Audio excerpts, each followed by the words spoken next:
Hello students, this video is about the shaper or shaping machine. I am Dr. M.S. Vailisi Vallavi from Government College of Technology, Coimbatore. Outcome of this lecture is the students can able to understand what is shaper, different types of shaper parts, specification of shaper, quick reader mechanism of shaper, feed mechanism and work holding device. Let's see one by one. Shaper is a reciprocating type of machine. So we have RAM here. RAM consists containing the tool which reciprocate to and fro. Where here table is stationary. Shaper is mainly used for machining the flat surface. We have three surface of machining mainly. One is horizontal, vertical, the third one is inclined surface. For machining horizontal flat surface, the work is fed across the tool. This will be done by moving the table in crosswise direction. So while moving the table in crosswise direction, we can machine the horizontal surface. For machining flat vertical surface, the tool is fed downwards. This is done by the moving tool head. So while moving the tool downwards, we have to move the tool head. For machining the inclined surface, the tool head is swelled to the required angle. The tool head is fed at an angle. So for inclined surface, the tool head is fed an angle for inclined surface. For vertical surface, the table move the tool head. So the tool is fed downwards. For machining horizontal surface, the work is fed across the tool. This is done by the moving the table in crosswise direction. Okay, horizontal flat surface, table is in crosswise. We have to move the table in crosswise direction. Vertical surface machining, move the tool head towards the workpiece downwards. Inclined surface, we have to swivel the tool head in required angle. Types of shaper. According to the type of driving mechanism, we have three types. One is crank and slotted mechanism, Whitworth driving mechanism, hydraulic drive. This we will see later. According to the travel of RAM, we have two types, horizontal shaper and vertical shaper. In horizontal shaper, the RAM holding the tool reciprocate in horizontal axis. Horizontal shapers are mainly used to produce flat surface. So RAM reciprocates in horizontal axis. In vertical shaper, the RAM holding the tool reciprocate in vertical axis. So the movement of RAM classifies the horizontal and vertical shaper. So here movement of RAM takes a major role. So if RAM is moving in horizontal direction, we have horizontal shaper. RAM is moving in vertical direction, this is a vertical shaper. This RAM holds the tool. Next one is according to the type of table. One is standard shaper, another one is universal shaper. In standard shaper, when the table has only two movement, that is vertical and horizontal, to give the feed. So in standard shaper we have, I will write here, we have only two movement, vertical and horizontal. Okay. In universal shaper, we know that in the universal word gives the more movement. Okay. So in addition to the about two movement, it provides the swelled about the an axis parallel to the ramway. So we have the swivel movement also there in universal shaper. So in universal we have three movements. We can tilt it and vertical and horizontal. According to the type of cutting, push cut and draw cut shaper. In push cut shaper, the metal is removed when the ram moves away from the column. Okay, the metal is removed, ram moves. Okay, this is a difference. In push cut, ram moves RAM moves away from the column. In draw cut shaper, RAM moves towards the column. It is to remove the metal. The metal is removed. So the metal is removed when RAM moves away from the column. So this is common. Here draw cut shaper, the metal is removed when RAM moves towards the column. So this is the parts of the shaper.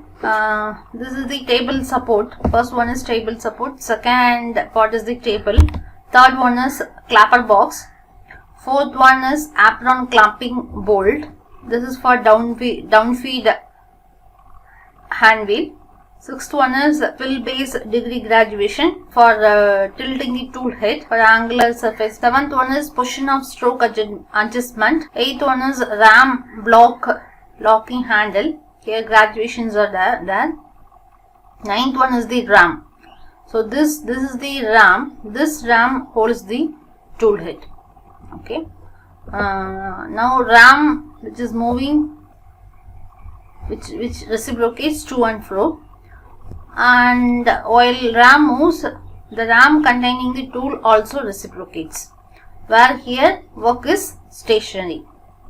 So tool it is in moving condition, work. Then 10th one is the column. So it is a box type structure. It is a hollow one in which mechanisms are built here. 11th one is the driving pulley. Here we have base. 12th is the base. 13th is the feed disc to give the feed. And 4th one is the pawl mechanism which is connected to the feed disc. Then 5th one is elevating screws. To move the table up and down, we have the elevating screws.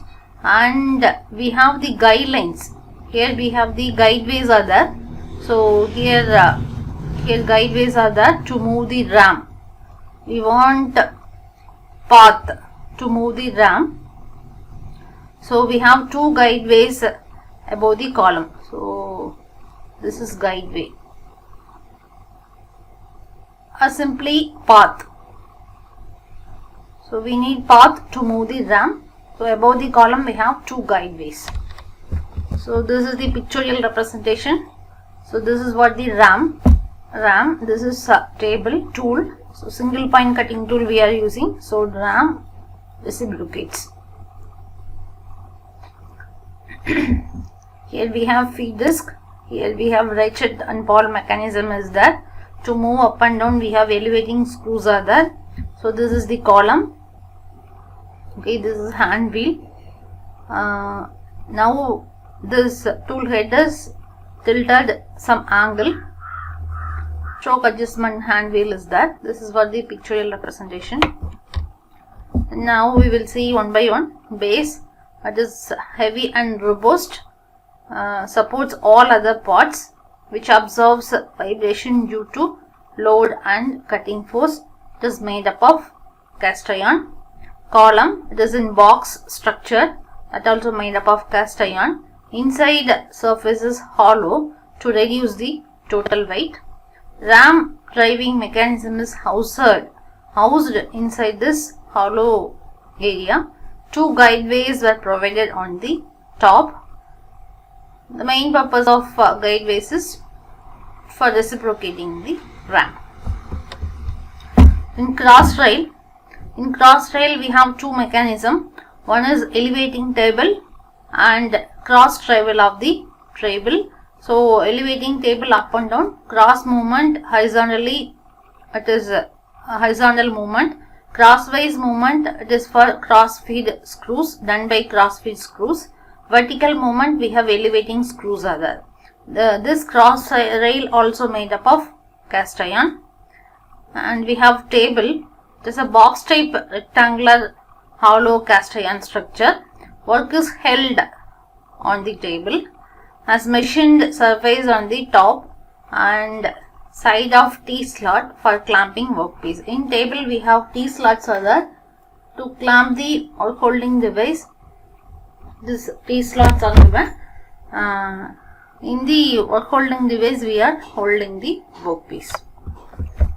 RAM, this is a reciprocating type which slides over the guideways on the top of the column. This ram connects the driving mechanism and carries the tool head at the front. Next one is tool head. This is a swivel base with degree graduation, has vertical slide and apron to provide vertical and angular feed of the table.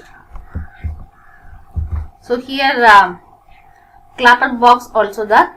While forward motion, the clapper box which engage with the workpiece. In reverse, that is return stroke, the clapper box just slightly moves up to avoid the rubbing of the tool. Then specification of the shaper: maximum stroke length. While buying a machine or any product, we have to tell the specification. So what are the main specification of the shaper, we will see one by one. Maximum stroke length. So stroke length, how much we have to give.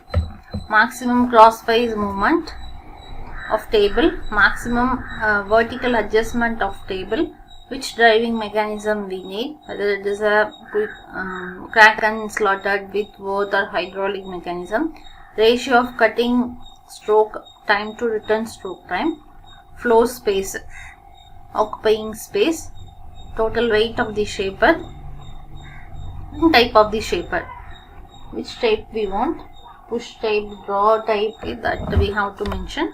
Then we have a quick return mechanism. The rotary motion of the driving motor is converted into the reciprocating movement. Here the quick return mechanism converts rotary motion into reciprocating motion. This is very important point. Rotary motion into reciprocating motion.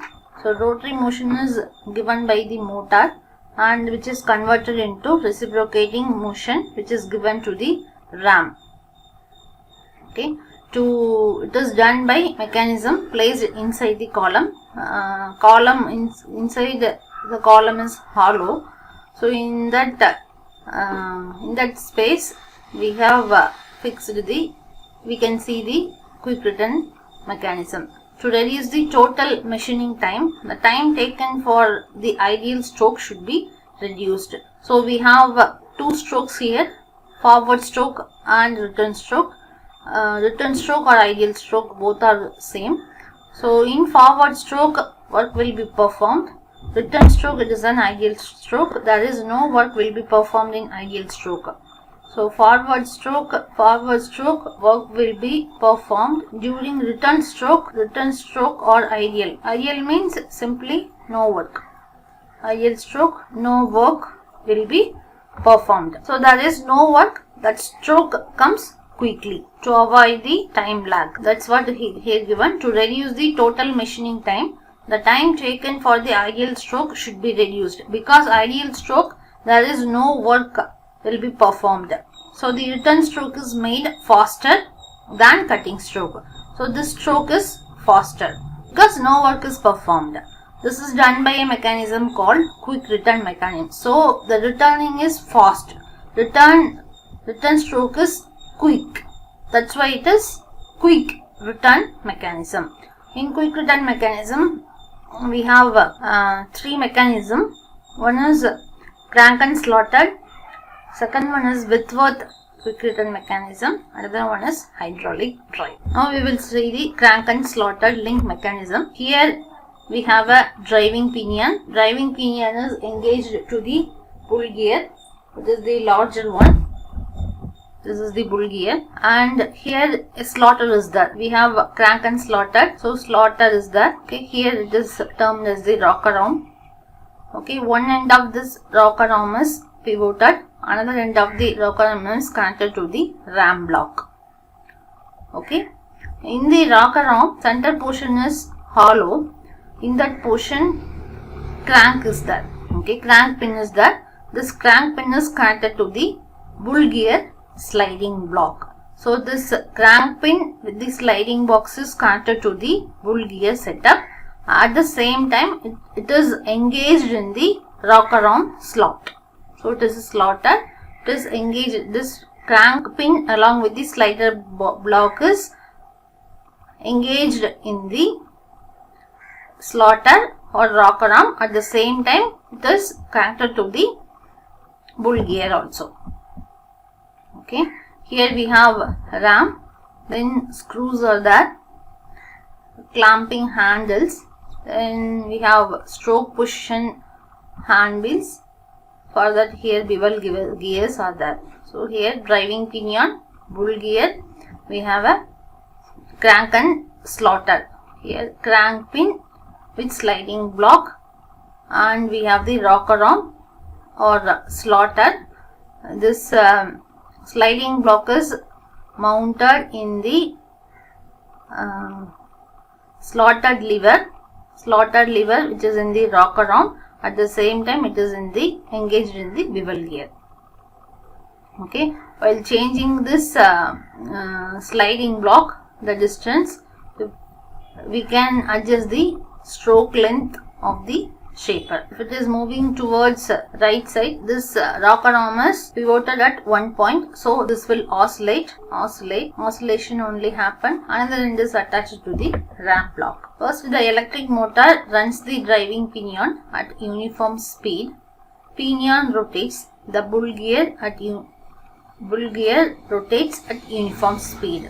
When the bull gear rotates, the crank pin also rotates. Now we are giving power to the pinion.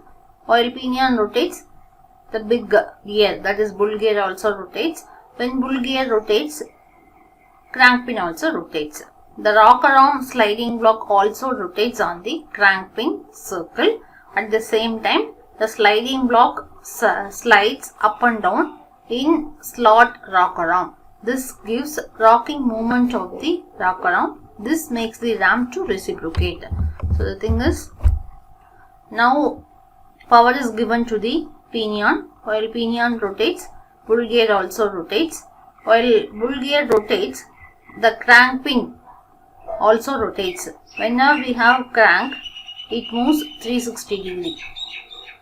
Okay, so when bull gear is in rotating stage, this crank pin also rotates in 360 degree. Okay, like gear. So this crank pin along with sliding block is connected to the rocker arm, which consists of slot. Okay, this sliding block with crank pin pulls the slotted lever or rocker arm wherever it moves. Okay, now the crank is rotating in 360 degree. Okay, this crank pin rotates 360 degree. Okay, while rotating, this sliding block along with crank pin rotates in 360 degree. This slotted lever also oscillates because it is pivoted. Okay, it is pivoted. So this crank pin is moving in circular, but this rocker arm which oscillates. Okay, one point is pivoted, that's why it is oscillates. This rotary motion of the motor is here converted into the reciprocating motion. So while this rocker arm oscillates, the other end of the rocker arm is connected to the ram. This ram reciprocates horizontally. Okay, here this crank pin rotates in 360 degree. The crank pin pulls the rocker arm. This rocker arm oscillates. This oscillating motion is transferred to the ram. This ram will reciprocate. That's the thing here. You can you can understand the concept clearly here. So this is the crank pin, and along with the sliding block, this is the rocker arm. Okay, rocker arm, slotted link. Okay, in slotted link, this crank pin is there. So this crank pin moves 360 degree, but this slotted link cannot move 360 degree because it is pivoted. So this slotted lever oscillates. This cannot rotate, but it oscillates. Okay, so this is the position. Here we have the tool here. We have the tool, we have the ram. Okay, this is ram. We already know that we have two stroke, forward stroke and return stroke. Return stroke is quick because there is no work is performed. When crank pin moves from S1 to S2. Okay, when crank pin moves from S1 to S2, this slaughter link moves from A1 to A2. Okay, so this crank pin moves from S1 to S2. Slaughter link moves from A1 to A2. So this slotted link is connected to the ram. So ram also moves. So we are getting the forward stroke. When crank pin moves S2 to S1. Okay, S2 to S1. Now the position is here. Ram is here. End of the first stroke. Now this crank pin pulls the slotted link towards back side. So when crank pin moves from S2 to S1, okay, ram moves from A2 to A1. Okay, it goes the original position. Forward stroke, that is S1 to S2. That time slotted lever moves from A1 to A2. Okay, the angle, cutting angle, forward stroke or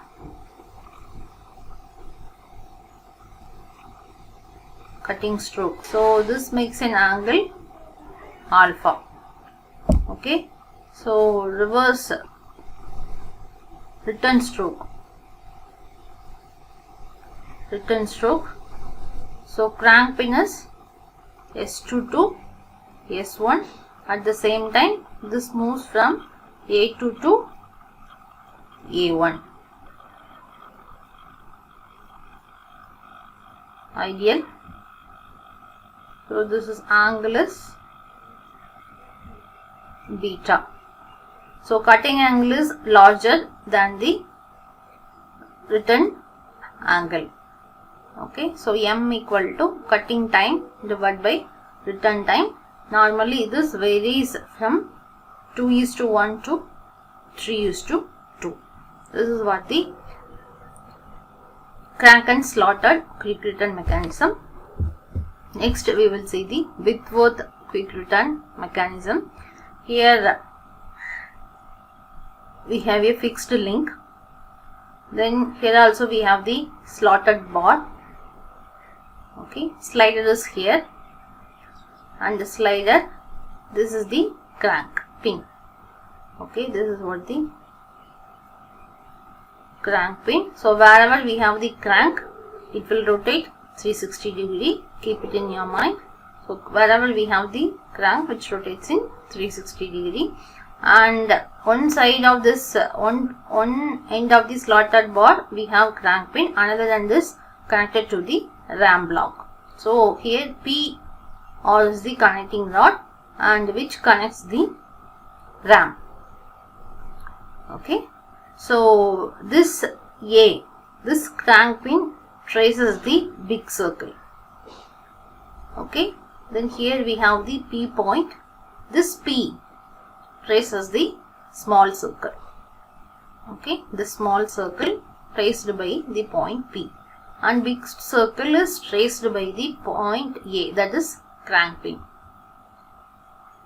Okay, so we have the slotted bar. One end of the slotted bar we have the crank pin, another end is we have the connecting rod points. One end is connected to the slotted bar, another end is connected to the ram block. Ram block consists of the tool, single point cutting tool. Now power is given. When the crank pin is moves from A1 to A2. Okay, when crank pin, this A, moves from A1 to A2 in clockwise direction, we are getting the forward stroke. Okay, so this point moves from P1 to P2. When the crank pin moves from A1 to A2, okay, this crank pin is here in this position. At the same time, this point is in P1 position. Okay, when crank pin moves from A1 to A2, the point P moves from P1 to P2. That time we are getting the forward stroke. When the crank pin moves from A2 to A1, because crank pin rotates 360 degree, moves 360 degree. So crank pin moves from A2 to A1. That the time the P point moves from P2 to P1.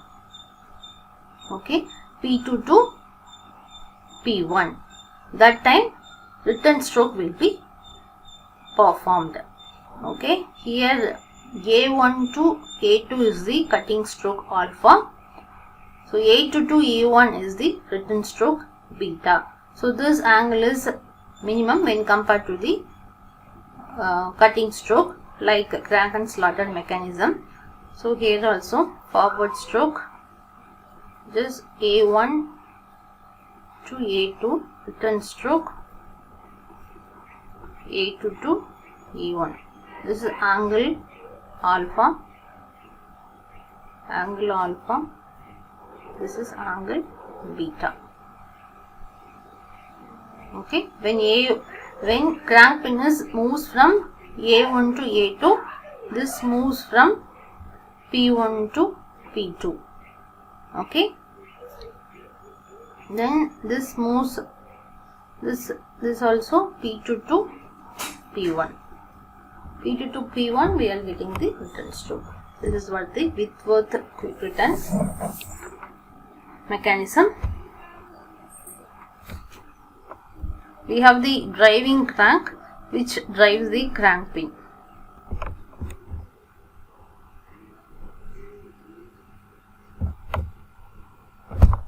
Next one is hydraulic drive. Here we are using oil. Normally hydraulic we are using oil as a working fluid. Here at the base we have the oil reservoir and we have the relief valve. Oil pump is there. Okay, throttle valve. Then valve chambers are there. Here we have 3 valves. Okay, 3 valves are there. Here we have the reversing lever. This reverses the forward and backward motion. Then dogs are there. Shaper dogs are there. So we have 2 dogs. This will helps the reversing the lever. And we have the ram. Ram consists of the tool. Here this is the work table. Above that we have work is there. Then inside the ram we have the piston and rod arrangement. Piston and rod cylinder arrangement. Okay. Now in forward stroke, the black arrow represents the forward stroke. Red arrow represents the return stroke. So this is the forward stroke. Okay, now the oil is sucked by the pump and this transferred. So here this way is closed initially. While forward stroke we have 3 valves. This valve closes this way. Okay, then now this way and this way are opened. Okay, so oil is sucked in this pipe by the pump and which is moving here. Black arrow represents the forward stroke which moves here, and due to pressure of the oil, this pushes the piston. Okay, this oil pressure pushes the piston, so the piston will move forward direction. So the piston rod is connected to the tool head. So while moving the piston towards forward direction, so it moves, the ram moves towards forward. Okay, now the piston is in extreme this position. Now the oil is comes out here and it will be drained through, it will be drained to the oil reservoir through this valve. Okay, first the oil is sucked by this pump and it is moved in this direction, and this pushes the piston. Due to that, piston rod also moving towards forward. Once piston rod moves forward end, now the piston rod is here, so all the oils are come out and it is drained. Okay, now it is in forward extreme position. Now we have the dogs. This dog reverses the lever. Okay, this dog reversing the lever. So what happened? So now this way is opened. Okay, this is closed. This is closed, and this lever comes here. Okay, this comes here. This lever comes here. This lever comes here. This is due to the reversing of lever. When lever will reverse means once it moves extreme position, the lever strikes the dogs. Because of that, it reverses the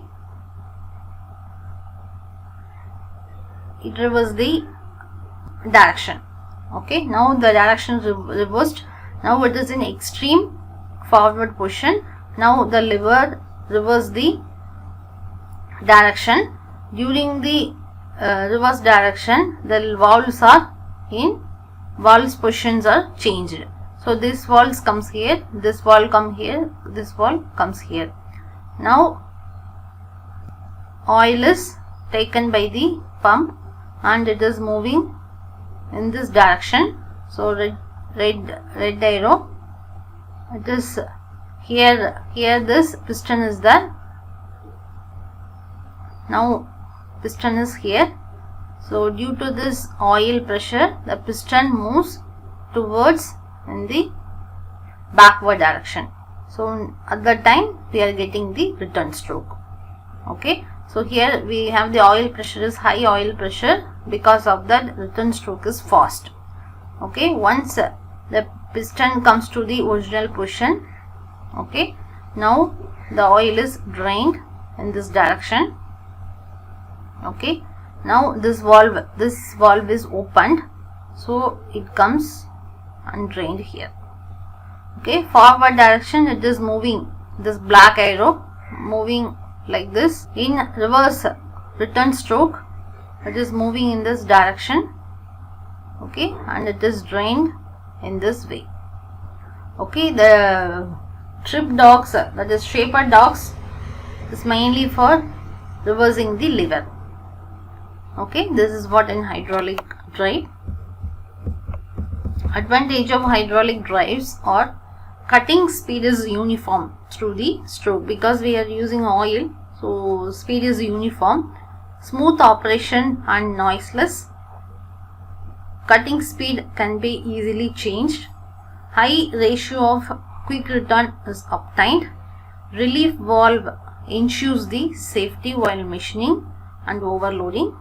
Stroke length and position can be adjusted without stopping the machine. So these are all the advantage of hydraulic drive. Then we have feed mechanism. The mechanism in which the feed is given at the end of each return stroke. So feed is given at the end of each return stroke is called feed mechanism. One is hand feed, another one is automatic table feed.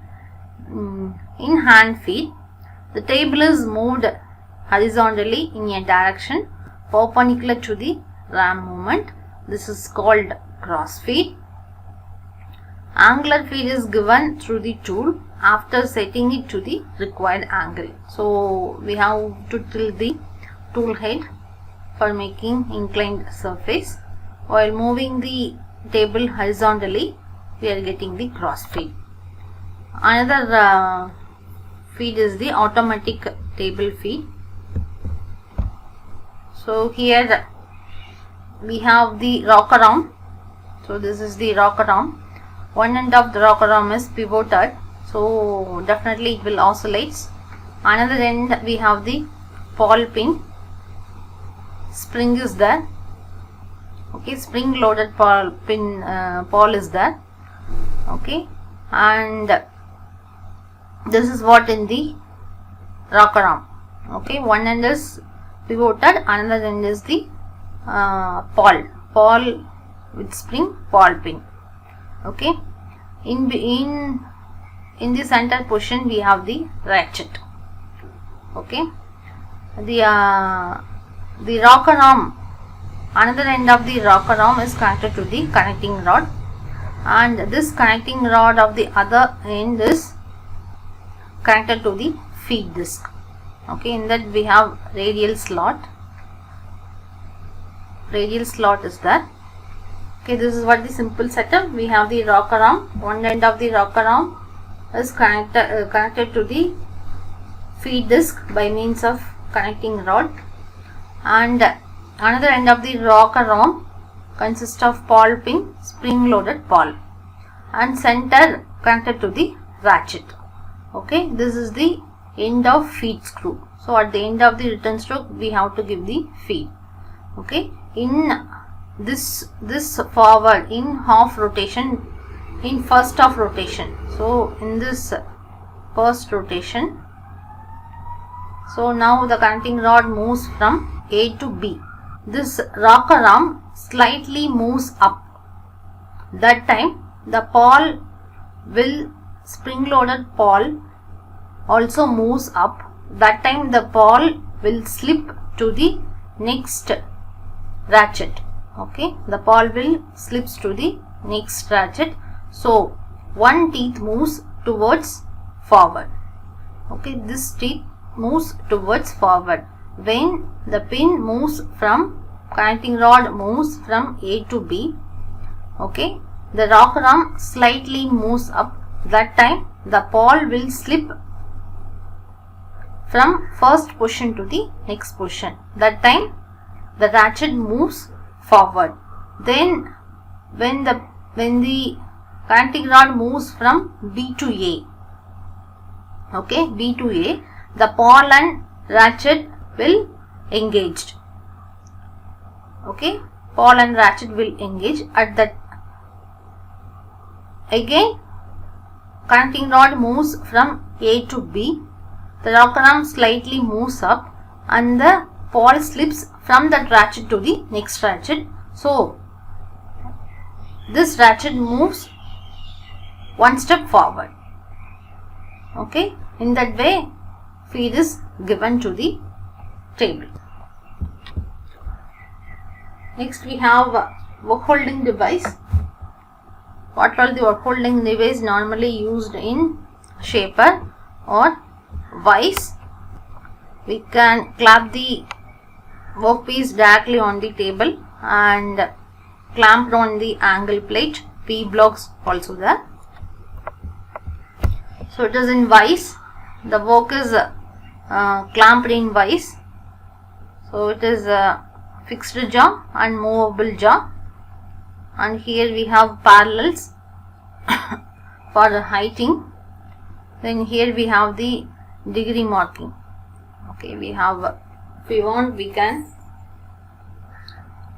swivel the vise. Okay, so here we have the round rod, and here we have the parallels for heightening the work. Okay, so this is for occupying the space. To mount the work properly, they are using the soft round rod. Here the work is clamped in vise. And T-bolt and clamp. So we have table. So table which consists of T-slot. So we can mount the T-bolt easily. So based upon the job height, the step block of the steps can be used. So based here the job height is this much. So the step in the second step it is bolt is clamped. So we have the T-bolt and clamp is there. by means of clamp. It is tightly mounted. And we have strip and stopping. So this is what the strip, and another end we have the stopping to hold the work rigidly. And this is the another example, strip and stopping. For mounting the round block, here wedge strips were used.